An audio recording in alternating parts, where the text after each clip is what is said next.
രണ്ട് big budget ചിത്രത്തിലുണ്ട്. ഒന്ന് പാട്രിയറ്റിലുണ്ട്, പിന്നെ ഇപ്പോൾ ഷൂട്ട് നടന്നിട്ടിരിക്കുന്ന ബാച്ചിലർ പാർട്ടിയിലുണ്ട്. നമ്മളുടെ മലയാള സിനിമയിൽ സ്റ്റണ്ട് ഒരു ഭാഗമാണ്. പ്രത്യേകിച്ച് ഇപ്പോഴത്തെ ഒരു ട്രെൻഡ് അനുസരിച്ച് എല്ലാവരും കുറച്ചും കൂടി സ്റ്റണ്ട് പടത്തിന് കുറച്ചൊരു സ്വീകാര്യത ഉണ്ടെന്ന് എനിക്ക് തോന്നുന്നു. ബൾട്ടിയിൽ സമയത്ത് ഇപ്പോൾ ക്യാരക്ടർ മെയിനായിട്ട് ബൾട്ടിയിൽ എന്ന് പറഞ്ഞൊരു കബഡി സിനിമയാണ്. ഒരു മാസത്തോളം അടുപ്പിച്ച് പാലക്കാട് പോയി. എല്ലാവരും ഉണ്ടായിരുന്നു. ഷെയ്ൻ ഉണ്ടായിരുന്നു, അതിനകത്ത് അഭിനയിച്ച ശാന്തനും ഉണ്ടായിരുന്നു. ബാക്കി എല്ലാ ആർട്ടിസ്റ്റുകളും ഞങ്ങളവിടെ പോയി ഒരു മാസക്കാലം കബഡി പ്രാക്ടീസ് ഉണ്ടായിരുന്നു. രാവിലെയും വൈകിട്ട് ഒരു 6 മണിക്കൂറോളം ഏകദേശം. മമ്മൂക്കയായിട്ട് വർക്ക് ചെയ്തപ്പോൾ ക്രിസ്റ്റഫറിൽ എൻ്റെ ഒരു സീനാണ് എടുത്ത് കഴിഞ്ഞത്. അപ്പോൾ അദ്ദേഹം അവിടെ ബാക്കിലിരിക്കുന്നൊരു ഷോട്ടാണത്. അദ്ദേഹം ഇങ്ങോട്ട് നടന്ന് വന്ന് നമ്മൾ കയ്യാന്ന് ഇങ്ങോട്ട് പരിചയപ്പെട്ടു. അപ്പോൾ പരിചയപ്പെട്ട് പേര് കാര്യങ്ങളൊക്കെ ചോദിച്ചു. അപ്പോൾ അങ്ങനെ സംസാരിച്ചതിന് ശേഷം അദ്ദേഹം ഒരുപാട് പേരെ ഹെൽപ്പ് ചെയ്യുന്ന ഒരാളാണ്. അപ്പോൾ ആ ഒരു ഇത് എൻ്റെ മനസ്സിൽ പെട്ടെന്ന് വന്നപ്പോൾ ഞാൻ ഇതെന്ന് പറഞ്ഞു, ഞാൻ സ്ട്രഗിളിങ് ആണ് എന്ന് പറഞ്ഞു. അപ്പോൾ അദ്ദേഹം ചിരിച്ചിട്ട് പറഞ്ഞു, എല്ലാവരും സ്ട്രഗിളിങ് ആണെന്ന് പറഞ്ഞു. ഹായ്, ഹലോ, നമസ്കാരം, എല്ലാവർക്കും സ്വാഗതം. ഇന്ന് എൻ്റെ കൂടെ ഒരു സ്പെഷ്യൽ ഗസ്റ്റ് ഉണ്ട് കേട്ടോ. ബൾട്ടി, ക്രിസ്റ്റഫർ, ആഹ എന്നീ സിനിമകളിലൂടെയൊക്കെ എല്ലാവർക്കും സുപരിചിതനായിട്ടുള്ള ഒരു special guest Nithin Thomas. Hi, സുഖമായിട്ടിരിക്കുന്നു. ശരിക്കും മലയാള സിനിമയ്ക്ക് ഇപ്പോൾ ഒരുപാട് പേർക്ക് സുപരിചിതനായിട്ടുള്ള ഒരു വ്യക്തിയാണ് എൻ്റെ ഫ്രണ്ടിലിരിക്കുന്നത്. സ്ട്രഗിൾ ചെയ്തു വന്നൊരു സ്റ്റേജ് ഉണ്ടായിരുന്നു. സ്ട്രഗിളിൽ നിന്ന് റെക്കഗ്നിഷൻ വരെ എത്തിയിട്ടുള്ള ഒരു ജേർണി ഉണ്ട്. How do you feel now? ഇപ്പോഴും സ്ട്രഗിളിംഗ് ആണ്. സ്ട്രഗിളിംഗ് മാറിയിട്ടുണ്ടെന്ന് പൂർണ്ണമായിട്ട് പറയാൻ പറ്റില്ല. കാരണം ഈ കഴിഞ്ഞ ദിവസം കൂടി ഞാനൊരു ഓഡീഷൻ കൊടുത്തിട്ടാണ് വരുന്നത്, ഒരു കൊച്ചമ്പടത്തിൻ്റെ. അപ്പോൾ ഹോപ്പ്ഫുള്ളി അതിൽ ഇന്നാവുമെന്നാണ് വിചാരിക്കുന്നത്. അപ്പോൾ ആ സ്ട്രഗിൾ മാറിയിട്ടില്ല. നമുക്കൊരു എന്നാൽ പോലും ഏറെക്കുറെ തുടങ്ങിയ കാലത്തിൽ നിന്ന് ഒരുപാടൊക്കെ മാറിയിട്ടുണ്ട്. കാരണം നമ്മളെ പല പരിപാടികൾക്ക് ഇങ്ങോട്ട് റെഫർ ചെയ്യുന്നുണ്ട്, അല്ലെങ്കിൽ ഇങ്ങോട്ട് വിളിക്കുന്നുണ്ട്. ആ ലെവലിലേക്കൊക്കെ മാറി. അപ്പോൾ അത് തന്നെ വലിയൊരു കാര്യമായിട്ട് കാണുന്നു. തുടങ്ങി വെച്ച കാര്യം വെറുതെ ആയില്ല എന്ന് വിശ്വസിച്ചാണ് മുന്നോട്ട് പോകുന്നത്. എന്താണ് ഏറ്റവും കൂടുതൽ നിതിനെ മോട്ടിവേറ്റ് ചെയ്തിട്ടുണ്ടായിരുന്നത് ഈ ഒരു ഫീൽഡിലേക്ക് വരാൻ വേണ്ടി? അങ്ങനെ ചോദിച്ചു കഴിഞ്ഞാൽ അഭിനയിക്കണം എന്നുള്ളൊരു ആഗ്രഹം അത് ഇവിടെ നിന്നാണ് തുടങ്ങിയത്, ഈ SJCCയുടെ ഈ മണ്ണിൽ നിന്ന്. അപ്പം ഞാൻ ഭയങ്കര സന്തോഷവാനാണ് ഇപ്പോൾ ഇവിടെ ഇരിക്കുമ്പോൾ. അപ്പോൾ 2006 അതിൻ്റെ ഒരു തുടക്കം. ഞാൻ എൻ്റെ സൂപ്പർ സീനിയറായിരുന്ന കുര്യനാണ് ആദ്യമായിട്ട് കുര്യൻ്റെ ഒരു പ്രൊജക്റ്റിൽ എന്നെ വിളിച്ചിട്ട് നീ അഭിനയിക്കണം എന്നുള്ളൊരു സാധനം പറയുന്നത്. അപ്പോൾ അത് ആയിരിക്കാം ഒരു പക്ഷേ അത് എന്താ പറയുക, എല്ലാവരും സിനിമയിൽ അഭിനയിക്കണം ആഗ്രഹിക്കുന്ന, അല്ലെങ്കിൽ എന്താ പറയുക, എത്തിപ്പെടാൻ ആഗ്രഹിക്കുന്ന ഒരാൾക്കാരാണ്, പ്രത്യേകിച്ച് അഭിനയ മേഖല. അപ്പോൾ ആ മേഖലയിൽ എന്താ പറയുക, നമ്മളോട് ഒരാളിങ്ങോട്ട് ചോദിക്കുകയാണെന്ന്, അതായത് 2006 സമയത്ത് എന്നോട് ചോദിക്കുകയാണ്, ഞാൻ പഠിക്കുന്ന സമയത്ത്, ഇങ്ങനെ അഭിനയിക്കാൻ. അപ്പോൾ എന്താ പറയുക, ഞാൻ ഈ പറഞ്ഞ പോലെ കുറച്ചൊരു ഉൾവലിഞ്ഞ പ്രകൃതക്കാരനാണ്. ഇപ്പോഴും അങ്ങനെയൊക്കെ തന്നെയാണ്, ഇല്ല എന്ന് പറയാൻ പറ്റില്ല. അപ്പോൾ അങ്ങനെ ഒരാളോട് ഇങ്ങോട്ട് വന്ന് ചോദിച്ചാണ് ഈ പറഞ്ഞ എല്ലാവരും എത്തിപ്പെടാൻ ആഗ്രഹിക്കുന്ന ഒരു മേഖലയിലേക്ക്. അതാണ് ഇതിൻ്റെ ഒരു തുടക്കം. അപ്പോൾ ആ ഒരു ഫയർ ഇപ്പോഴും ഞാൻ നിലനിർത്തിക്കൊണ്ട് പോകുന്നു. അതിൽ എനിക്കൊരു ഫെയിമെന്നോ അല്ലെങ്കിൽ ഒരു സാമ്പത്തികപരമായിട്ടുള്ളൊരു നേട്ടത്തിനേക്കാൾ ഉപരി അതിനോടുള്ളൊരു ആത്മാർത്ഥമായിട്ടുള്ളൊരു അടങ്ങാത്തൊരു ഇഷ്ടം ഞാനിപ്പോഴും മനസ്സിൽ കൊണ്ടു നടക്കുന്നുണ്ട്. ഓക്കെ, ഇപ്പോൾ നമ്മൾ ഏതെങ്കിലും ഒരു സ്റ്റേജിലെത്തുമ്പോൾ നമ്മൾ സ്ട്രഗ്ലിംഗ് പീരീഡിലാണെന്ന് വെച്ചോ, നമുക്ക് ആരും നമ്മളെ നോക്കുന്നില്ല, റെക്കഗ്നൈസ് ചെയ്യുന്നില്ല. അതുമാത്രമല്ല, നമുക്കതിൽ നിന്നൊരു നേട്ടമില്ല എന്ന് തോന്നുന്ന സമയത്ത് പലരും ക്വിറ്റ് ചെയ്യും. അങ്ങനെ ഏതെങ്കിലും ക്വിറ്റ് ചെയ്യണമെന്ന് തോന്നിയിട്ടുണ്ടോ ഏതെങ്കിലും മൊമെൻറ്റിൽ? ക്വിറ്റ് ചെയ്യണം എന്ന് പൂർണ്ണമായിട്ട് അങ്ങനെ തോന്നിയിട്ടില്ല. പക്ഷെ അങ്ങനെ തോന്നലുകൾ വരുമ്പോഴും അതിനെ മാറ്റി ഡൈവേർട്ട് ചെയ്ത് വിടാറുണ്ട് പലപ്പോഴും. ക്വിറ്റ് ചെയ്യണം എന്ന് തോന്നിയ നിമിഷങ്ങളിൽ എപ്പോഴും ചിന്തിക്കുന്ന ഒരു കാര്യം എന്താണെന്ന് വെച്ച് കഴിഞ്ഞാൽ, ഞാൻ പിന്നെ എന്തിനാണ് തുടങ്ങിയത്, അല്ലെങ്കിൽ ഞാൻ ഇതിനകത്ത് എന്താ പറയുക ഇറങ്ങിത്തിരിച്ച് എന്തിനാണെന്നുള്ളൊരു ചിന്ത എപ്പോഴും വരും. എന്നെ സംബന്ധിച്ച് എനിക്ക് എന്താ പറയുക, ഇത്രയും ഒരു 5 വർഷം അല്ലെങ്കിൽ ഒരു 10 വർഷക്കാലം ഒരു 15 വർഷക്കാലം ഞാൻ ഇൻവെസ്റ്റ് ചെയ്തൊരു മേഖലയാണിത്. ഇപ്പോൾ ഒരു 15 വർഷത്തിന് മേലെയായി ഞാൻ അഭിനയത്തിനോട് ചേർന്ന് നിൽക്കുന്നത്. അപ്പോൾ ഇനി ഞാനത് വിട്ടാൽ എൻ്റെ അത്രയും സമയം പോവും. എനിക്ക് ഇനിയിപ്പോൾ വേറൊന്നും ചെയ്യാനായിട്ടോ ഒരു മനസ്സ് വരുന്നില്ല എന്നുള്ളതാണ് സത്യം. എനിക്ക് ഇത് മതി. അപ്പോൾ എൻ്റെ ഒപ്പം തുടങ്ങിയവർ പലരും ഇല്ല സത്യം പറഞ്ഞു കഴിഞ്ഞാൽ. ഞാൻ 2009 ഇപ്പോൾ ഇവിടുന്ന് പാസ് ഔട്ട് ആയതിനു ശേഷം 2009 മുതൽ ഓഡീഷനുകൾ അറ്റൻഡ് ചെയ്തുകൊണ്ടിരിക്കുന്ന ആളാണ്. അപ്പോൾ എൻ്റെ ഒപ്പം അന്ന് ഓഡീഷൻ അറ്റൻഡ് ചെയ്ത പലരും ഇല്ല, വളരെ 1-2 പേര് മാത്രമേ ഉള്ളൂ. അപ്പോൾ ഇതൊരു ഡിഫിക്കൽട്ടായിട്ടുള്ളൊരു ജേണിയാണ്. അപ്പോൾ ആ വിടാൻ തോന്നുന്ന സമയത്ത് നമ്മളെപ്പോഴും ചിന്തിക്കും, ഞാൻ എന്തിനാണ് തുടങ്ങിയത്, ഞാൻ എന്തിനാണ് ആഗ്രഹിച്ചത്, എന്താണ് ആഗ്രഹിച്ചത് എന്നൊക്കെ ഉള്ളത് ഞാൻ എപ്പോഴും ചിന്തിക്കും. അപ്പോൾ അത് തോന്നില്ല പിന്നെ. ഓക്കെ. ഇപ്പോൾ ആക്ടിങ്ങിലേക്ക് വരുന്നതിന് മുമ്പ് ഡിസൈൻ ഫീൽഡിൽ വർക്ക് ചെയ്തിട്ടുണ്ട്. അപ്പോൾ എത്രത്തോളമാണ് ആ ഒരു ഡിസൈൻ ഫീൽഡിൽ നിന്ന് ആക്ടിങ്ങിലേക്ക് വന്നപ്പോൾ ആ ഒരു ജേർണി ഇൻഫ്ലുവൻസ് ചെയ്തത് എത്രത്തോളമായിരുന്നു? അപ്പം ഞാൻ ഡിസൈൻ ചെയ്യുന്നതിന് മുൻപും ഞാൻ പറഞ്ഞല്ലോ, ഞാൻ ഡിസൈനറായിട്ട് വളരെ കുറച്ചൊക്കെ ഞാൻ വർക്ക് ചെയ്തിട്ടുള്ളൂ. 1-2 മാഗസീനിൽ, അതുപോലെ ഒരു UI ഡിസൈനറായിട്ട് ഒരു കമ്പനിയിലും ഒരു 1 ഇയർ മാക്സിമം, അതിനപ്പുറം ഞാൻ വർക്ക് ചെയ്തിട്ടില്ല. അപ്പോൾ അതിക്ക് മുന്നേയും അതിന് ശേഷമൊക്കെ ഞാൻ ഈ പറഞ്ഞ പോലെ ആക്ടിങ് ട്രൈ ചെയ്തുകൊണ്ടിരുന്ന സമയമായിരുന്നു. അപ്പോൾ എന്താ പറയുക, ഇപ്പോൾ ഞാൻ മാഗസീനിൽ വർക്ക് ചെയ്യുന്ന സമയത്താണ് മനോരമ ഓൺലൈനിൻ്റെ ഒരു കോമ്പറ്റീഷന് ഒരു പ്രൈസ് അടിച്ചു, ഒരു സെക്കൻഡ് പ്രൈസ് അടിച്ചു. അത് അത്യാവശ്യം വലിയൊരു കോമ്പറ്റീഷനായിരുന്നു. അപ്പോൾ അന്ന് ഞാൻ ശ്രമിച്ചുകൊണ്ടിരിക്കുകയായിരുന്നു. അഭിനയമായിരുന്നു എൻ്റെ ഒരു പ്രൈമറി. മറ്റേത് ഞാൻ ഒരു സെക്കൻഡറി എന്നുള്ള രീതിയിലാണ് ഈ പറഞ്ഞ പോലെ ഡിസൈനിങ്ങിനെ ഞാൻ കണ്ടത്. അപ്പോൾ ഇവിടെ നിന്ന് ഇറങ്ങുമ്പോൾ ഞാൻ ചിന്തിച്ചുറപ്പിച്ചൊരു കാര്യമായിരുന്നു, എനിക്ക് അഭിനയിക്കണം, ഞാനൊരു ആക്ടറാണ്, അല്ലെങ്കിൽ ആക്ടർ ആകും. എൻ്റെ മുമ്പിൽ ഒരുപാട് ലക്ഷ്യങ്ങളും സ്വപ്നങ്ങളൊക്കെ ഉണ്ടായിരുന്നു അന്നും. ഏറ്റവും കൂടുതൽ തോന്നിയിട്ടുള്ളത് ഈ ഫിലിം ഇൻഡസ്ട്രിയിൽ ടാലൻ്റ് ആണോ വലുതായിട്ട് തോന്നിയിട്ടുള്ളത്, അതോ ലക്കാണോ, അതോ രണ്ടും വേണോ? ടാലൻറ്റിൻ്റെയും ലക്കിൻ്റെയും വേണമെങ്കിൽ രണ്ടൊരു അനുപാതം എന്ന് വേണമെങ്കിൽ പറയാം. ഇപ്പം ടാലൻ്റ് കൊണ്ട് മാത്രം ആണെന്നുണ്ടെങ്കിൽ ഒരുപാട് പേര് പുറത്ത് നിൽക്കുന്നുണ്ട് കയറി പറ്റാനായിട്ട്. ഇനി ലക്ക് എന്ന് മാത്രമാണെന്നുണ്ടെങ്കിൽ ലക്കിലൂടെ പലരും കയറി പറ്റവരുണ്ട്. പക്ഷേ ഇത് രണ്ടും ഉണ്ടെങ്കിലേ നിലനിൽക്കാൻ പറ്റും. ഇപ്പം ലക്കിലൂടെ ചിലപ്പോൾ നമുക്ക് ഒരു ചാൻസ് ചിലപ്പോൾ കിട്ടിയായിരിക്കും. പക്ഷെ ആ ഒരു ചാൻസിൽ അവൻ ഫെയിലിയർ ആയി കഴിഞ്ഞാൽ പിന്നീട് രണ്ടാമതൊരാളെ അയാളെ വിളിക്കില്ല. അപ്പോൾ അതിനൊരു ടാലൻറ്റ് വേണം, അല്ലാതെ സിനിമയിൽ നിലനിൽക്കാൻ പറ്റില്ല. കാരണം അത്രമാത്രം കോമ്പറ്റീഷൻ ഉള്ളൊരു മേഖലയാണ് സിനിമ. ഓക്കെ. അപ്പോൾ ഈ സിനിമയിൽ ഒരു റോള് സെലക്ട് ചെയ്യുന്ന സമയത്ത് ആക്ച്വലി അതിൻ്റെ സ്ക്രിപ്റ്റ് ആണോ നോക്കുന്നത്, അതോ ആ ഒരു ക്യാരക്ടറിനെ തന്നെയാണോ നോക്കിയിട്ട് സിനിമ ചൂസ് ചെയ്യുന്നത്? അതായത് സത്യസന്ധമായിട്ട് പറഞ്ഞാൽ ഇപ്പോൾ നമുക്ക് അങ്ങനെ ഒരു തിരഞ്ഞെടുപ്പ് നടത്താനായിട്ടുള്ള ഒരു സ്പേസിലല്ല ഞാൻ. നമുക്കിപ്പോൾ വരുന്നത് ചെയ്തു പോവുക എന്നുള്ളത് മാത്രമാണ് നമ്മളുടെ മുമ്പിൽ ഇപ്പോൾ ഉള്ളൊരു ഓപ്ഷൻ. അപ്പോൾ ഇനി ഭാവിയിൽ നമുക്കൊരുപാട് ഈ പറഞ്ഞ പോലെ വേറൊരു ലെവലിലേക്ക് മാറും. ഇപ്പോൾ ഉള്ള സ്റ്റേജിൽ നിന്ന് വേറൊരു ലെവലിലേക്ക് നമ്മൾ പോകുമ്പോൾ ഡെഫിനറ്റ്ലി ഈ പറഞ്ഞ പോലെ സ്ക്രിപ്റ്റ് എന്നുള്ളൊരു ഇത് മാനദണ്ഡമായിട്ട് മാറും. ഓക്കെ. ഈ ബൾട്ടിയിലേക്ക് വന്നു കഴിഞ്ഞാൽ സാമ്പാർ സീനുണ്ട്. ചേട്ടാ കുറച്ച് സാമ്പാർ എടുക്കട്ടെ. അതെ. ശരിക്കും ഈ ഒരു സ്റ്റൺ സീനിലേക്ക് വരുന്ന സമയത്ത് എന്തായിരുന്നു ഫീൽ ചെയ്തിട്ടുണ്ടായിരുന്നത്? പേടിയായിരുന്നോ അതോ എക്സൈറ്റ്മെൻ്റ് ആയിരുന്നോ? പേടിയില്ല. സ്റ്റണ്ട് ചെയ്യാൻ എനിക്ക് ഭയങ്കര ഇഷ്ടമാണ്. കാരണം ഞാൻ ഒരു കളരി കുറച്ചാൾ പരിശീലിച്ചിട്ടുണ്ട്. അതുമാത്രമല്ല സിനിമയിൽ സ്റ്റണ്ട്, നമ്മളുടെ മലയാള സിനിമയിൽ സ്റ്റണ്ട് ഒരു ഭാഗമാണ്. പ്രത്യേകിച്ച് ഇപ്പോഴത്തെ ഒരു ട്രെൻഡ് അനുസരിച്ച് എല്ലാവരും കുറച്ചും കൂടി സ്റ്റണ്ട് പടത്തിന് കുറച്ച് സ്വീകാര്യത ഉണ്ടെന്ന് എനിക്ക് തോന്നുന്നു. അപ്പോൾ ആ സ്റ്റണ്ട് ചെയ്യാൻ ഭയങ്കര ഇഷ്ടമാണ്. അപ്പോൾ അതിനൊരു ഭയം തോന്നിയില്ല. അത് ആ സ്പേസ് കുറച്ചും കൂടി വേണമെന്നും അതുപോലെ നമുക്ക് കിട്ടുന്നതിനോടൊപ്പം തിരിച്ചും കൂടി കൊടുക്കണമെന്നുമായിരുന്നു എന്നുള്ളൊരു തോന്നലുണ്ടായിരുന്നു ആ ഒരു സീനിൽ. അപ്പോൾ ഈ സ്റ്റൺ സീൻസിനൊക്കെ വേണ്ടിയിട്ടുള്ള ആ ഒരു പ്രാക്ടീസും കാര്യങ്ങളൊക്കെ എങ്ങനെയായിരുന്നു? ഈ ബൾട്ടിയിലാണോ? ബൾട്ടിയിൽ തന്നെ. ബൾട്ടിയിൽ സ്റ്റണ്ട് സീൻ, ആ സാമ്പാറിന് സ്റ്റണ്ട് സീൻ ഷൂട്ട് ചെയ്യാനായിട്ടൊരു 3 ദിവസം ആയിരുന്നു എടുത്തത്. അപ്പോൾ അതിനു മുമ്പ് ഈ പറഞ്ഞ പോലെ സ്റ്റണ്ട് മാസ്റ്റർ വന്ന് നമുക്ക് പറഞ്ഞു തരും വ്യക്തമായിട്ട് എന്താണെന്നുള്ളത്. അദ്ദേഹം പറഞ്ഞ കാര്യങ്ങൾ അങ്ങനെ തന്നെ കോപ്പി പേസ്റ്റ് ചെയ്താൽ മാത്രം മതി. നമ്മൾ അത് വ്യക്തമായിട്ട് കറക്റ്റായിട്ട് ചെയ്തില്ല എന്നുണ്ടെങ്കിൽ ചിലപ്പോൾ അടി കിട്ടും, ചിലപ്പോൾ പരിക്ക് പറ്റാം. ഇനി അത് ഈ പറഞ്ഞ പോലെ സ്റ്റണ്ട് ചെയ്യുമ്പോഴൊരു ചെറിയൊരു പരിക്ക് ഉണ്ടാവും. അത് പ്രത്യേകിച്ച് നമുക്ക് കൊള്ളുമ്പോൾ. കാരണം ആ സമയത്ത് വീഴുന്ന സീനിലൊക്കെ എൻ്റെ കൈയും അതുപോലെ ബാക്കിലൊക്കെ പോയി അവിടെ ഇവിടെയൊക്കെ തട്ടിയായിരുന്നു. അപ്പോൾ അതതിൻ്റെ ഒരു ഭാഗമാണ്. നമ്മൾ അതിനു വേണ്ടി പ്രിപ്പയർഡാണ്, അതിനു വേണ്ടിയാണ് ഇറങ്ങി തിരിച്ചേക്കുന്നത്. അപ്പോൾ അതൊരു വലിയൊരു ഇതായിട്ട് കാണുന്നില്ല.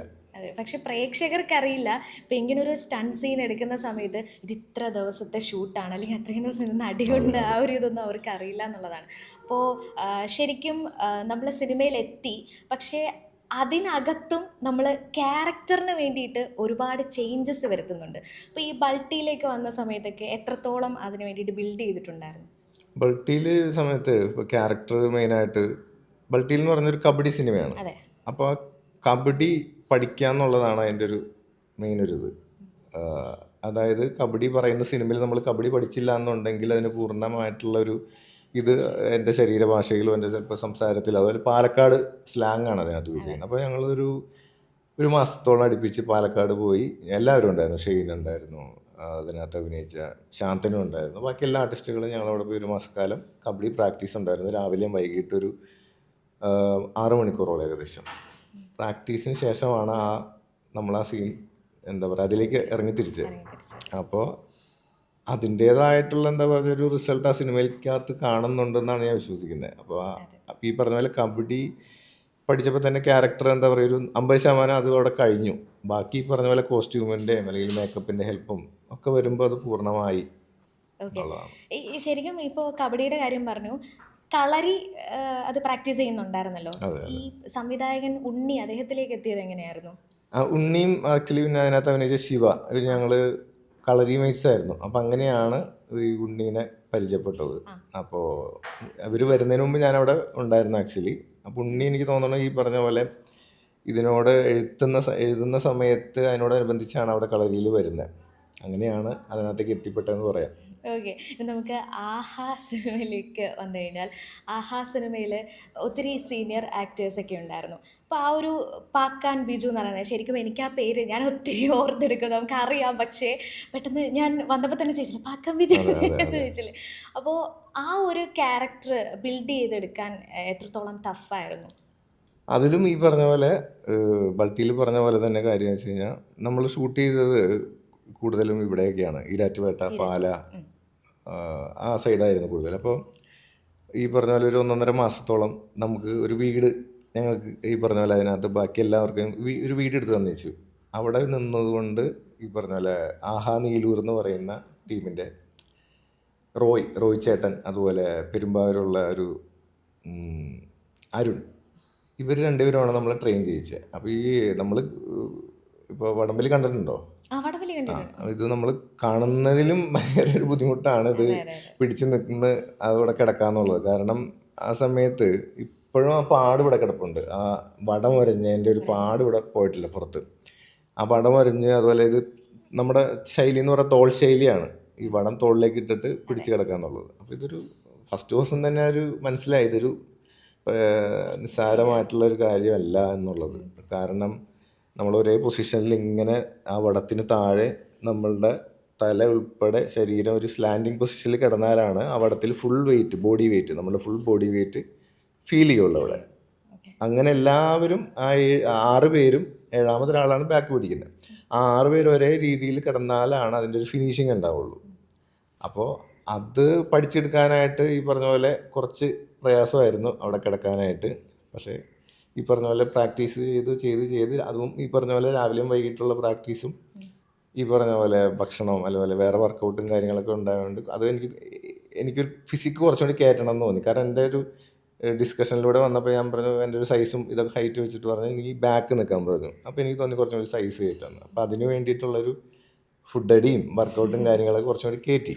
അപ്പോൾ അതിൽ എനിക്ക് തോന്നുന്നു ഞാൻ ഏകദേശം ഒരു 95 കിലോളം ഉണ്ടായിരുന്നു ആ സമയത്ത് ചെയ്തപ്പോൾ. ഓക്കെ, ഞാൻ ഇൻസ്റ്റഗ്രാം സെർച്ച് ചെയ്ത സമയത്ത് ഏറ്റവും കൂടുതൽ ഈ വർക്കൗട്ടിൻ്റെ വീഡിയോസൊക്കെ നന്നായിട്ട് ഇട്ടിട്ടുണ്ടാകും. അപ്പോൾ എനിക്ക് മനസ്സിലായി ഹാർഡ് വർക്ക് ഓക്കെ. ഇപ്പോൾ ആഹായിലേക്ക് വന്നു കഴിഞ്ഞാൽ മനോജ് ഏട്ടൻ, അതുപോലെ തന്നെ നമ്മുടെ ഇന്ദ്രേട്ടൻ, ഇവരുടെയൊക്കെ കൂടെ വർക്ക് ചെയ്യുക എന്ന് പറയുന്നത് അത് വലിയൊരു എക്സ്പീരിയൻസ് ആണ്. അപ്പോൾ അതൊരു ഇത്രയും സീനിയർ ആക്ടേഴ്സിൻ്റെ കൂടെ അഭിനയിക്കുന്ന സമയത്ത് അതൊരു പ്രഷറായിരുന്നോ അല്ലെങ്കിൽ ഒരു ലേണിംഗ് എക്സ്പീരിയൻസ് ആയിരുന്നോ? പ്രഷർ ഫീൽ ചെയ്തു. നമ്മൾ പ്രഷറിങ് അങ്ങനത്തെ ഉള്ളൊരു സമയമൊക്കെ നമ്മളുടെ കഴിഞ്ഞു. ഈ ആഹാ ചെയ്യുമ്പോഴൊക്കെ ആയാലും അങ്ങനത്തെ ഒരു ഇത് തോന്നിയിട്ടേ ഇല്ല. അതിപ്പോൾ അതിനുശേഷമുള്ള സിനിമകളിലായാലും ആ പ്രഷർ എന്നുള്ളൊരു സാധനം അങ്ങനെ തോന്നാറില്ല. അതെപ്പോഴും ആസ്വദിച്ച് തന്നെയാണ് ഇപ്പോഴും ചെയ്യുന്നത്. എന്താ പറയുക, വേറൊരു കാര്യം എന്താണെന്ന് വെച്ച് കഴിഞ്ഞാൽ ഞാൻ ആ സമയത്ത് ഡ്രൈവിങ് അത്ര കാര്യമായിട്ട് പഠിച്ചിട്ടുണ്ടായിരുന്നില്ല. എനിക്ക് ലൈസൻസ് ഉണ്ട്, എന്നാൽ അത്യാവശ്യം വണ്ടി ഓടിക്കും. അപ്പോൾ ഇതിലെ ആഹയിലെ കാര്യം എന്താണെന്ന് വെച്ച് കഴിഞ്ഞാൽ അതിൽ ജീപ്പ് ഓടിക്കണം. അത് 4 വീലാണ്. അത് ഓടിക്കേണ്ട ടെറൈൻ എന്ന് പറയുന്നത് കഴിഞ്ഞാൽ ഈ പറഞ്ഞ പോലെ മല ഏരിയ അങ്ങനെയുള്ള അതിൻ്റെ മുകളിൽ കൂടെയൊക്കെയാണ്. അപ്പോൾ അങ്ങനത്തെ സീനുകളുണ്ടായിരുന്നു. അവിടെ മാത്രമാണ് എനിക്ക് ചെറിയൊരു ഇത് തോന്നിയത്. കാരണം ഞാൻ ഇത് ഷൂട്ട് നടക്കുന്നതിന് തൊട്ട് മുമ്പ് ഞാൻ എൻ്റെ ഒരു സുഹൃത്തിൻ്റെ നിന്ന് വണ്ടി എടുത്തിട്ട് ഞാൻ കുറച്ചൊന്ന് ഓടിച്ച് പ്രാക്ടീസ് ചെയ്തതിന് ശേഷമാണ് ഞാൻ പിന്നെ പോകുന്നത്. അപ്പോൾ എൻ്റെ കൂടെ ഇരിക്കുന്നത് ഈ പറഞ്ഞ പോലെ ഇടതുവശത്ത് ഇന്ദ്രേട്ടനാണ്, മനോജ് ചേട്ടനാണ്, ബാക്കിൽ ഇന്ദ്രജിത്തും ഉണ്ട്. അപ്പോൾ ആ ഒരു കാര്യം മാത്രമായിരുന്നുള്ളൂ, ഇവർക്കൊന്നും പറ്റരുതേ കാരണം എന്നുള്ളൊരു ചിന്ത എപ്പോഴും ഉണ്ടായിരുന്നു മനസ്സിൽ. പക്ഷേ ദൈവം സഹായിച്ച് കുഴപ്പമില്ലാതെ നല്ല ഭംഗിയായിട്ട് പോയി. ഞാനിത് ആരും അറിയിച്ചില്ല എന്നുള്ളതാണ് അതിൻ്റെ ഒരു ഇത്. എങ്ങാനും എന്തെങ്കിലും ആ ജീപ്പിൽ പറ്റിയിരുന്നെന്നുണ്ടെങ്കിൽ യുവനടൻ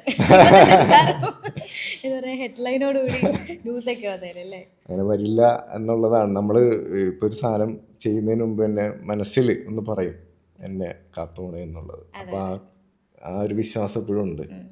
ഇപ്പോൾ ഇതുപോലെ തന്നെ ഓൺ സെറ്റിൽ ഉണ്ടായ എന്തെങ്കിലും മറക്കാനാകാത്ത അനുഭവങ്ങളൊന്ന് ഷെയർ ചെയ്യാമോ? എനിക്കിപ്പോഴും മമ്മൂക്കയായിട്ട് വർക്ക് ചെയ്തപ്പോൾ ക്രിസ്റ്റഫറിൽ ഉണ്ണിസാറിൻ്റെ പടത്തിൽ അതിനകത്ത് ഒരു ഞങ്ങൾ ഒരു ഇൻട്രാഗേഷൻ സീൻ എടുത്ത് കഴിഞ്ഞപ്പോൾ മമ്മൂക്കയുണ്ട്. അപ്പോൾ എൻ്റെ ഒരു സീനാണ് എടുത്ത് കഴിഞ്ഞത്. അപ്പോൾ അദ്ദേഹം അവിടെ ബാക്കിലിരിക്കുന്നൊരു ഷോട്ടാണത്. അദ്ദേഹം ഇങ്ങോട്ട് നടന്ന് വന്ന് നമ്മൾ കയ്യാന്ന് ഇങ്ങോട്ട് പരിചയപ്പെട്ടു. അപ്പോൾ പരിചയപ്പെട്ട് പേര് കാര്യങ്ങളൊക്കെ ചോദിച്ചു. അപ്പോൾ അങ്ങനെ സംസാരിച്ചതിന് ശേഷം അദ്ദേഹം ഒരുപാട് പേരെ ഹെൽപ്പ് ചെയ്യുന്ന ഒരാളാണ്. അപ്പോൾ ആ ഒരു ഇത് എൻ്റെ മനസ്സിൽ പെട്ടെന്ന് വന്നപ്പോൾ ഞാൻ ഇതോട് പറഞ്ഞു ഞാൻ സ്ട്രഗിളിങ് ആണ് എന്ന് പറഞ്ഞു. അപ്പോൾ അദ്ദേഹം ചിരിച്ചിട്ട് പറഞ്ഞു എല്ലാവരും സ്ട്രഗിളിങ് ആണെന്ന് പറഞ്ഞു. അപ്പോൾ എനിക്കത് നേരം എന്താണെന്ന് പെട്ടെന്ന് മനസ്സിലായില്ല. ഞാൻ പിന്നീട് ഇങ്ങനെ ആലോചിച്ചപ്പോൾ ഞാൻ കണ്ടെത്തിയ ഉത്തരം എന്താണെന്ന് വെച്ച് കഴിഞ്ഞാൽ, ഇപ്പോൾ മമ്മൂക്ക് ഇപ്പോഴും പുതിയ ഡയറക്ടേഴ്സിനും അല്ലെങ്കിൽ പുതിയ കഥ കേൾക്കാനുമായിട്ടുള്ളൊരു സ്ട്രഗിളിങ് ആണ്. അല്ലെങ്കിൽ അവസരം കൊടുക്കുന്നതിലുപരി അദ്ദേഹത്തിന് പുതിയതായിട്ട് ഒരു കാര്യം ചെയ്യണം. ഇത്രയും നാൾ ഒരു 40-45 വർഷക്കാലമായിട്ട് സിനിമയിലുള്ള ഒരാൾക്ക് നെക്സ്റ്റ് ഒരു പരിപാടി ചെയ്യാനായിട്ട് അദ്ദേഹം സ്ട്രഗിൾ ചെയ്തുകൊണ്ടിരിക്കുകയാണ്. ഇനി അടുത്തത് എന്ത്, ഈ സാധനം കഴിഞ്ഞു, ഇനി എന്ത് എന്നുള്ളത്. അപ്പോൾ അതൊരു സ്ട്രഗിളിംഗ് ആയിട്ട് എനിക്ക് തോന്നി. അതാണ് അദ്ദേഹം പറഞ്ഞത് എല്ലാവരും സ്ട്രഗിളിംഗ് ആണ് എന്നുള്ളതായിരുന്നു. ഒരു തരത്തിലല്ലെങ്കിൽ വേറൊരു തരത്തിൽ അദ്ദേഹം പുതിയ പുതിയ സാധനങ്ങൾ ചെയ്യാനായിട്ടുള്ള പുതിയ എന്താ പറയുക അദ്ദേഹത്തിന് ഇപ്പോൾ ഉള്ള അല്ലെങ്കിൽ ലാസ്റ്റ് പടത്തിന് എന്ത് ചെയ്ത് വെച്ചോ അതിലപ്പുറം എന്ത് ചെയ്യാന്നുള്ളതാണ് അദ്ദേഹവും ചിന്തിച്ചുകൊണ്ടിരിക്കുന്നത്. അപ്പോൾ അതൊരു സ്ട്രഗിളായിട്ട് എനിക്ക് തോന്നി അദ്ദേഹം പറഞ്ഞത്. ഓക്കെ. അപ്പോൾ ബിഗ് ബഡ്ജറ്റ് സിനിമകൾ ഇനി ഒത്തിരി മലയാളത്തിലേക്ക് ഇറങ്ങാൻ പോവുകയാണ്. അതിലേതെങ്കിലും ഒരു ബിഗ് ബഡ്ജറ്റ് ചിത്രത്തിലുണ്ടോ? 2 ബിഗ് ബഡ്ജറ്റ് ചിത്രത്തിലുണ്ട്. ഒന്ന് പാട്രിയറ്റിലുണ്ട്, പിന്നെ ഇപ്പോൾ ഷൂട്ട് നടന്നിട്ടിരിക്കുന്ന ബാച്ചിലർ പാർട്ടിയിലുണ്ട്. ഓക്കെ. എന്തെങ്കിലും ഒരു ക്ലൂ തരാൻ പറ്റും? ക്ലൂ എന്നെല്ലാം പോയി. ഇതിൽ പാട്രിയറ്റിൽ മമ്മൂക്കയായിട്ടുള്ളൊരു സീനുണ്ട്. അത് എത്രത്തോളം ഉണ്ടാവും എങ്ങനെയാണെന്നൊന്നും എനിക്കറിയില്ല. അതൊക്കെ സിനിമ വന്നതിന് ശേഷം കാരണം ഞാനിപ്പോൾ എന്തെങ്കിലുമൊക്കെ പറഞ്ഞു കഴിഞ്ഞാൽ അതില്ലാന്നുണ്ടെങ്കിൽ, കാരണം സിനിമയുടെ കാര്യമാണ്, എഡിറ്റിൽ പോവാതിരിക്കാം. പക്ഷെ പോവില്ല എന്ന് ഞാൻ വിചാരിക്കുന്ന ഒരു ഫൈറ്റ് സീക്വൻസ് ആണ് അദ്ദേഹമായിട്ടുള്ള. തീർച്ചയായിട്ടും. ഓക്കെ. അപ്പോൾ ഇനി എക്സ്പ്ലോർ ചെയ്യാൻ ആഗ്രഹിക്കുന്ന സിനിമ ഫീൽഡിലുള്ള ഒരു ജോണർ എന്താണ്? അല്ലെങ്കിൽ ക്യാരക്ടറായിട്ട് കിട്ടാനാണെന്നുണ്ടെങ്കിൽ വില്ലനാണോ നടനായിട്ട് അഭിനയിക്കാനാണോ കൂടുതൽ ആഗ്രഹിക്കുന്നത്? മാസ് സീൻസിൽ അഭിനയിക്കാനാണോ ആഗ്രഹിക്കുന്നത്? ഞാനെപ്പോഴും അല്ലെങ്കിൽ ഇത് തുടങ്ങിയപ്പോഴും അല്ലെങ്കിൽ എല്ലാ നടന്മാരും ആഗ്രഹിക്കുന്നൊരു കാര്യം, എല്ലാവരുടെയും കാര്യം ഞാൻ പറയില്ല, എൻ്റെ കാര്യം ഞാൻ പറയാം. അറ്റ്ലീസ്റ്റ് എനിക്കൊരു നായക നടനിലേക്ക് എത്തിപ്പെടണം എന്നുള്ളതാണ് എൻ്റെ ആഗ്രഹം. ഞാൻ അതിനു വേണ്ടിയാണ് ശ്രമിക്കുന്നത്, അല്ലെങ്കിൽ അതാണ് ഞാൻ ആഗ്രഹിച്ചുകൊണ്ടിരുന്നത്. എപ്പോഴും അങ്ങനെയാണ് ആഗ്രഹിക്കുന്നത്. അപ്പോൾ അതിൽ എന്ത് ജോണർ എന്നൊന്നുമില്ല. നായകൻ എന്ന് പറയുന്ന എല്ലാം ചെയ്യും. പ്രണയം ചെയ്യണം, ആക്ഷൻ ചെയ്യണം, കോമഡി ചെയ്യണം, സെൻറ്റിമെൻറ്റ്സ് എല്ലാം ചെയ്യണം. അപ്പോൾ അതിന് ഞാനിപ്പോൾ ഇങ്ങനെ ഇരുന്ന് അത്രയും ധൈര്യത്തോട് പറയാൻ ആയിട്ടുള്ള കാരണം എന്താണെന്ന് വെച്ച് കഴിഞ്ഞാൽ ഞാനതിന് കേപ്പബിൾ ആണ് എന്നുള്ളത് എനിക്ക് കഴിഞ്ഞ ഒരു കുറച്ച് നാളായിട്ട് തോന്നി തുടങ്ങിയിട്ടുണ്ട്. അപ്പോൾ ഞാൻ അതിനു വേണ്ടിയുള്ള ഒരു ശ്രമങ്ങളിലും അല്ലെങ്കിൽ ഒരു അന്വേഷണങ്ങളിലൊക്കെയാണ് ഇപ്പോൾ സത്യം പറഞ്ഞത്. ഇപ്പം നമ്മുടെ ഉള്ളിൽ തന്നെ ഒരു കോൺഫിഡൻസ് തീർച്ചയായിട്ടും നമുക്ക് അതിൽ ഇറങ്ങിത്തിരിക്കുക എന്നുള്ളതേ ഉള്ളൂ. ഓക്കെ. അപ്പോൾ മലയാളത്തിൽ മാത്രമാണോ അതോ ഇനി തമിഴ്? ഞാൻ 1-2 തമിഴ് പടങ്ങൾ ചെയ്തിട്ടുണ്ട് സത്യത്തിൽ. നിശബ്ദം എന്ന് പറഞ്ഞൊരു പടം ചെയ്യുന്നത്, ചെറിയ ഒരു പടമാണത്. അതുപോലെ ഡൂഡി എന്ന് പറയുന്ന ഒരു സിനിമ ചെയ്തിട്ടുണ്ട്. ഈ രണ്ടിലും ഒരു ക്യാരക്ടർ റോളുകളാണ്, ഡയലോഗുകളുള്ള വേഷങ്ങളാണ്. ഓക്കെ. അപ്പോൾ ഇനി തമിഴ് ഫിലിം എന്തെങ്കിലും കിട്ടിയിട്ടുണ്ടോ? സംസാരങ്ങളുണ്ട് പല സ്ഥലത്തു നിന്നുള്ളത്. അന്വേഷണത്തിന്റെ ഭാഗമായിട്ട് പലതും നടന്നുകൊണ്ടിരിക്കുകയാണ്. വർക്ക് ചെയ്യാൻ ആഗ്രഹിക്കുന്ന ഒരു ഡ്രീം ഡയറക്ടർ അല്ലെങ്കിൽ ഡ്രീം ആക്ടർ ആരുടെ കൂടെയാണ്? ഡ്രീം ആക്ടർ എന്ന് പറയുന്ന ഒരുപാട് പേരുണ്ടാവും. അതിൻ്റെ ലിസ്റ്റ് ഒരാളിലല്ല, ഒരുപാട് പേരുണ്ടാവും. അപ്പോൾ ഒരാളായിട്ട് നമുക്ക് പറയാൻ പറ്റില്ല. ഇപ്പോൾ രജനീകാന്ത്, കമൽഹാസൻ, അങ്ങനെയുള്ള ഒരുപാട് പേരോടൊപ്പം വർക്ക് ചെയ്യാൻ ആഗ്രഹമുണ്ട്. അതുപോലെ ഡയറക്ടേഴ്സ്, നല്ല ഡയറക്ടേഴ്സ്, അത് ഡ്രീം എന്നല്ല, പുതിയതായിട്ട് ഇപ്പോൾ വരുന്ന നല്ല ഒരുപാട് പേരുണ്ടല്ലോ. എന്താ പറയുക, ഇപ്പോൾ എക്കോ, അതുപോലെ കിഷ്കിന്താണ്ടൊക്കെ ചെയ്ത അദ്ദേഹത്തിനോടൊപ്പം വർക്ക് ചെയ്യാൻ ആഗ്രഹമുണ്ട്. അല്ലെങ്കിൽ പ്രിയദർശൻ സാറിൻ്റെ ഒപ്പം വർക്ക് ചെയ്യാനുണ്ട്. അങ്ങനെ ഒരുപാട് പേര്, ഒരുപാട് ആഗ്രഹങ്ങളുണ്ട്. തീർച്ചയായിട്ടും. അപ്പോൾ ആ ആഗ്രഹങ്ങളൊക്കെ സഫലമാകട്ടെ എന്ന് ഞാൻ പ്രാർത്ഥിക്കുകയാണ്. അത് മാത്രമല്ല നിതിൻ തോമസ് എന്ന ആ ഒരു പേര് ഓഡിയൻസിൻ്റെ ഉള്ളിൽ സ്റ്റിൽ ഉണ്ടാകാൻ വേണ്ടിയിട്ട് എന്താണ് ചെയ്യാൻ ആഗ്രഹിക്കുന്നത്? അത് ഞാൻ ആഗ്രഹിക്കുന്ന ഒരു കാര്യം വെച്ച് കഴിഞ്ഞാൽ നല്ല സിനിമകൾ എന്നിലേക്ക് വരണം എന്നുള്ളതാണ് അതിൻ്റെ ഒരു പ്രൈമറി. അപ്പോഴാണല്ലോ ഒരു ഓഡീഷൻ്റെ ഉള്ളിൽ ഉണ്ടാവുള്ളൂ. ആ നല്ല സിനിമകൾ വരുന്നതിനോടൊപ്പം ആ സിനിമകൾ വിജയിക്കണം. ഞാൻ നന്നായിട്ട് ചെയ്തു എന്നുള്ളതല്ല അതിനകത്ത്. ആ സിനിമയുടെ മൊത്തത്തിലുള്ള ഒരു ടോട്ടാലിറ്റി എല്ലാം ഭംഗിയായാൽ മാത്രമാണ് ആ സിനിമ നിൽക്കുകയുള്ളൂ, നിലനിൽക്കുകയുള്ളൂ. അപ്പോഴാണ് ആ സിനിമ ആളുകളിലേക്ക് എത്തുകയുള്ളൂ. അപ്പം അങ്ങനെ എത്തട്ടെ എന്നാണ് ആഗ്രഹം. ഓക്കെ, ഒത്തിരി ഓഡീഷൻസൊക്കെ കവർ ചെയ്തിട്ടുണ്ട്. അപ്പോൾ നമ്മുടെ ഫിലിമിലേക്ക് വരാൻ ആഗ്രഹിക്കുന്ന ഒരുപാട് പേരുണ്ടായിരിക്കാം, യങ്സ്റ്റേഴ്സ് ഉണ്ടായിരിക്കാം. അവരോട് പറയാനുള്ള ഒരു മെസ്സേജ് എന്താണ്? ഞാൻ ഇപ്പോൾ 2009 മുതൽ ഇന്ന് വരെ, ഇപ്പോൾ കഴിഞ്ഞ ദിവസം ഞാൻ നേരത്തെ പറഞ്ഞ പോലെ കഴിഞ്ഞ ദിവസം കൂടി ഒരു ഓഡീഷൻ ഞാൻ പോയിട്ടേ ഉള്ളൂ. അപ്പോൾ ഓഡീഷന് പോയി നമുക്ക് ചിലപ്പോൾ മടുക്കാം ഒരു പീരീഡിൽ. പക്ഷെ എങ്കിലും നമുക്ക് വേറെ മുമ്പിൽ വഴിയില്ല. ഓഡീഷൻ ഉണ്ടെങ്കിൽ നിങ്ങൾ പോവുക, ഓഡീഷൻ കൊടുക്കുക. അവർ ചിലപ്പോൾ നിങ്ങളെ വിളിക്കാം, വിളിക്കാതിരിക്കാം. എന്നിട്ട് നിരാശപ്പെടേണ്ട, വീണ്ടും അയക്കുക. അത്രേ ഉള്ളൂ കാര്യം. അപ്പോൾ ഇന്നലെയും കൂടി ഒരു പുതിയൊരു ഓഡീഷന് ഞാൻ ഫോട്ടോ മെയിൽ ചെയ്തിട്ടേ ഉള്ളൂ. അപ്പോൾ അതിനോടൊപ്പം നമുക്ക് ചെയ്യാന്നുള്ളത് പിന്നെ ഡയറക്ടേഴ്സിനോട് ചാൻസ് ചോദിക്കുക. അല്ലെങ്കിൽ ഇപ്പോൾ ഒരു പടം കിട്ടിയ ഒരാൾക്കാണെന്നുണ്ടെങ്കിൽ അസിസ്റ്റൻറ്റ്, അസോസിയേറ്റ് ആ സെറ്റിൽ ഉള്ള ചെന്ന് കഴിഞ്ഞാൽ ഇവരുടെയൊക്കെ നമ്പർ വാങ്ങി കളക്ട് ചെയ്യുക. ഇതൊരു നെറ്റ്വർക്കാണ്. ആ നെറ്റ്വർക്ക് ബിൽഡ് ചെയ്യുക. ഓഡീഷൻ കൊണ്ട് മാത്രം ചിലപ്പോൾ നിങ്ങൾക്ക് ചാൻസ് കിട്ടണമെന്നില്ല. നിങ്ങൾ ആരെങ്കിലും റെഫർ ചെയ്യാം ഈ പറഞ്ഞ പോലെ. അപ്പോൾ ഈ ഒരു നെറ്റ്വർക്ക് ബിൽഡ് ചെയ്തുകൊണ്ടിരിക്കുക. പിന്നെ ഒരു ഓപ്ഷൻ എന്ന് പറയുമ്പോൾ ഞാൻ ഒരു 4ഓളം ഷോർട്ട് ഫിലിം ഞാൻ എഴുതി ഡയറക്റ്റ് ചെയ്തു, അതിനകത്ത് അഭിനയിച്ചിട്ടുണ്ട്. ഇതെന്ന് വെച്ച് കഴിഞ്ഞാൽ ഇതെന്താ ചെയ്തതെന്ന് ഉദ്ദേശം വെച്ച് കഴിഞ്ഞാൽ എനിക്ക് സംവിധാനം ചെയ്യാൻ ആഗ്രഹം ഉണ്ടായിട്ടില്ല. എനിക്ക് എൻ്റെ ഒരു ടാലൻറ്റ്, എനിക്ക് അടുത്തത് എന്ത് ചെയ്യാം, അല്ലെങ്കിൽ എനിക്ക് എൻ്റേതായിട്ടുള്ളൊരു വഴി ഉണ്ടാക്കാൻ വേണ്ടിയിട്ട് ഞാൻ ചെയ്തൊരു കാര്യമാണത്. എന്താ പറയുക, ഇപ്പോൾ ഒരു കോമഡി ഒരു സംഭവം ഞാൻ ഇതുവരെ ചെയ്തിട്ടില്ല. അപ്പോൾ അങ്ങനെ ഞാൻ ആലോചിച്ചപ്പോൾ ഞാനൊരു സ്ക്രിപ്റ്റ് എഴുതി, അല്പം തമാശ സിറ്റുവേഷനായിട്ടുള്ളൊരു കോമഡി ആയിട്ടുള്ള എഴുതി, അത് ഷൂട്ട് ചെയ്തു, ഞാനത് ഇറക്കി. അപ്പോൾ നാളെ എനിക്ക് ഒരു ഡയറക്ടറിൻ്റെ അടുത്ത് നീ ഇങ്ങനെ ഒരു സാധനം ചെയ്തിട്ടുണ്ടെന്ന് വെച്ചാൽ എനിക്ക് ധൈര്യമായിട്ട് പറഞ്ഞ് അയച്ചു കൊടുക്കാം. ഒരു ഷോറിയിലാണ് ഇതൊക്കെ, ഒരു ഷോർട്ട് ഫിലിം. അപ്പോൾ അതിന് വേണ്ടിയിട്ട് ഞാൻ ഒരു 4ഓളം ഷോർട്ട് ഫിലിം ഞാൻ ചെയ്തിട്ടുണ്ട്. അപ്പോൾ ഇതൊക്കെ ഓരോ ഓപ്ഷനുകളാണ്. നിങ്ങളുടെ പരിശ്രമങ്ങൾ നിർത്താതെ തുടർന്നുകൊണ്ടിരിക്കുക എന്നുള്ളത് മാത്രമാണ്. മനസ്സെന്തായാലും ഡെഫിനറ്റ്ലി മടുക്കും. അത് മടുക്കുക എന്നുള്ളതാണ്. അപ്പോൾ ചിലവർക്ക് ചിലപ്പോൾ ഒരു വർഷത്തിൽ ചിലപ്പോൾ ഒരു അത്ഭുതം സംഭവിക്കാം, ചിലവർക്ക് സമയം എടുക്കാം.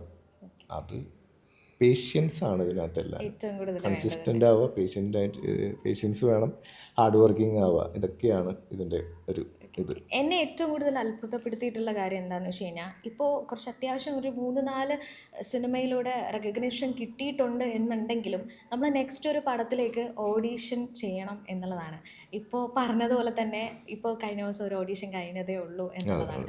അപ്പോൾ എത്രയൊക്കെയാണ്, അതായത് ഒരുപാട് ആക്ട്രസസ് ഒക്കെ പറഞ്ഞിട്ടുണ്ട്, അതായത് ഇപ്പോൾ തമിഴിലേക്ക് പോയാലും അവർക്കൊരു ഓഡീഷൻ ഉറപ്പായിട്ടും ഉണ്ടായിരിക്കും എന്നുള്ളതാണ്. പക്ഷേ എല്ലാവരുടെയും വിചാരം മറ്റേ സിനിമ കണ്ടിട്ട് വിളിക്കുന്നു എന്നുള്ളതാണ്. അപ്പോൾ മലയാള സിനിമയിൽ നല്ലൊരു താരമായിട്ട് വരട്ടെ, നല്ലൊരു ഹീറോ ആയിട്ട് വരട്ടെ എന്ന് ഞാൻ ആശംസിക്കുകയാണ്.